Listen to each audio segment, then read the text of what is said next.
Hello and welcome to another wonderful edition of STEPS, Structured Empowerment and Principles for Success. We've been talking about steps to increasing your finances, a 30-day journey, and I've been sharing principles that over several years now I've used to help people achieve great financial goals. We've looked at 5 of them so far.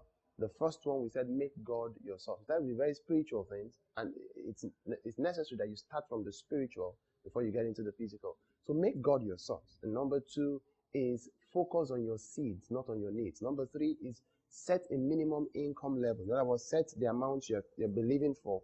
Set a goal. Number 4 is ask God in faith. And number 5 is upon every waking moment, spend some time, 5 to 10 minutes, thank God for what you have believed for, and call in the balance. Talk to the balance and tell it to come in. Now, number 6 principle and key for increasing your income, a 30-day journey, is work. Yes, exactly that, work. You know, Bible says that a little sleep, a little slumber, a little folding of the hands, so shall poverty come upon you like an armed man. And that's interesting. The very fact that I said it's an armed man means that it's coming not at night. It's not going to sneak in. It's going to come in broad daylight. In other words, it's going to look at you in the face and say, I'm here to rob you, and it's going to take over. It comes like an armed man. When you allow yourself to become lazy, you are courting poverty. All right, so the diligent hand will bear rule. Seeth thou a man diligent in his business, he will sup with kings and not mere men. So it's important that you do not lie around expecting money to come to you from somewhere, expecting somehow someone is going to call your name and then you win some lottery or something. No, you need to get out there and get busy. Now, someone say, well, Pastor Nuel, I don't have a job right now. That's my problem. I don't have a job. I don't have anybody who is willing to employ me. You don't need someone to employ you. You just need to labor. Now, Bible says that in every labor, there is profit. Okay? In every labor, there is profit. Profit means what you put in will always be less than what you get out. All right? So, you need to look for someone who needs the skills you have. Whether or not he's able to pay you, willing to pay you, if you will labor, there's profit. The profit does not have to come from that person. But you are breaking the backbone of lack in your life when you make up your mind that you will, no morning, 9, 10 o'clock, on a work day will meet you sitting at home waiting for something to happen. No, you're going to go out there and you're going to get busy. Look for someone that can look for a skill you have. If it's sweeping a house, if it's accounting, if you know how to arrange things, if you know how to set up schedules for someone, if you are good at organizing a person, look for someone and who needs that, who is very disorganized. And you know what? Let me come in and help you organize this 2-3 times a week.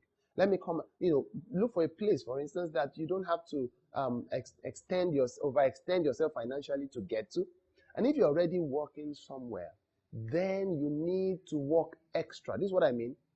Every labor, there is profit. If they pay you 200,000 naira, do a 500,000 naira job. You know what? You know why? Because the extra 300,000 naira that you are putting into that place in time and effort will be paid back to you.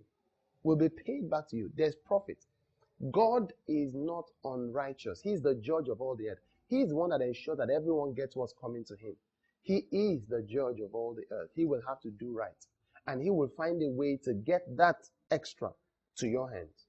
You need to labor. You need to work. Now, there's a difference between the work I am talking about and the general toiling and stressing out that people do. That I believe in hard work. The Bible speaks of working hard, but it's not toiling. It's not struggling. It's not necessarily something that you are depending on. Now, when you're toiling, you are depending on your work to bring you the result. You are depending on what you are doing and what you are going to be given for what you're doing. That's toiling. But in the Bible, you are expected to tend and not toil. when God made Adam, he said, tend the garden. Man's first job before he fell was to tend something, not to toil. He was not going to make the fruits produce. His job was to make sure that they are positioned to produce, make sure that they are pruned and they are well kept, because they are already commanded to produce. That's what I'm saying, toiling and tending. You are called to tend. The work I'm talking about is tending. It's not toiling. It's doing something but expecting that the things that God has put in place is going to produce for you. The person you are working for may not give it to you, but God will get it across to you because you are tending your garden, and so the things there will produce for you. It's important. So no matter what and where you are, let me share this story with you along this line. There was a time I took some people together on this same increasing their income. We had amazing testimonies from it. But there was this particular lady, when I shared this, I said, get up every morning. Whenever you get up, don't stay at home and, just wait for something to happen. Get out on the street. She woke up and said, well, Pastor Noel said we should get out on the street and go get something doing. So she said she just got on the street and started walking on the street and said, okay, I'm going to have to find something to do today. And then while she was on the street, she thought about calling someone and crossed her mind, and then she let it go. The person called her and said, well, the 2,000 naira that I'm owing you, can you just come and pick it up? So 2,000 naira. Now think about that. So she went and picked it up. With that money, she wanted to go see a friend. So she transported herself because she now had some change. You can imagine how terrible the situation was for her. That 2,000 naira was a lot of money to her. So she took the 2,000 naira and she went to see a friend and just went to greet the friend because I said, go out. Don't stay indoors. So she went to the friend and was just discussing with the friend on what she thinks she can do. And then she noticed some clothes right beside the friend. And she said, are you selling them? She said, yes. He said, okay. Can I take some of them and go and sell for you? He said, okay. So she took some of those clothes and went to another auntie from the 2,000 naira she had with her. Went to another auntie of hers in her office and showed her the clothes. And she said, well, I don't want these clothes, but we're looking for another kind of material. And then she called the friend again and said, do you have this material? He said, yes. She came back to the material. She got back to this her auntie and she told the story that while in that office, the auntie was calling different people that wanted to buy that particular material, that told her about it. And right there, she sold close to 100,000 naira. That was what she was missing out, sitting indoors. And that started for her a whole new line of business that today she's still making money from. Don't stay at home. You've got to work, because the hand of the diligent will bear rule. I'll be back.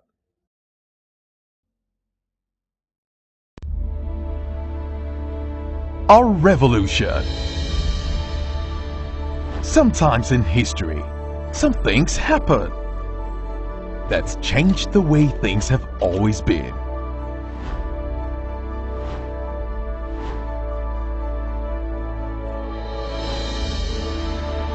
Your concept of church is about to change.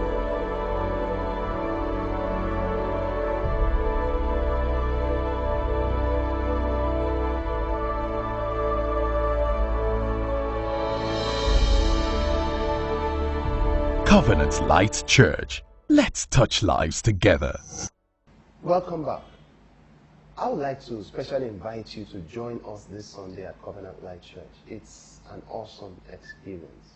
This is a church of people who have a passion to make a difference in the world. Our slogan in Covenant Light Church is "Let's touch lives together." If your heart yearns to make a difference, you want to live a life impacting the world around you. If you believe that life should not just be about you and focused on what you can get, but rather on how you can make an impact, then you will find a home in Covenant Light Church. One day you will be only a memory, and you want to be remembered for the impact that you made. Come to Covenant Light Church and let's touch lives together.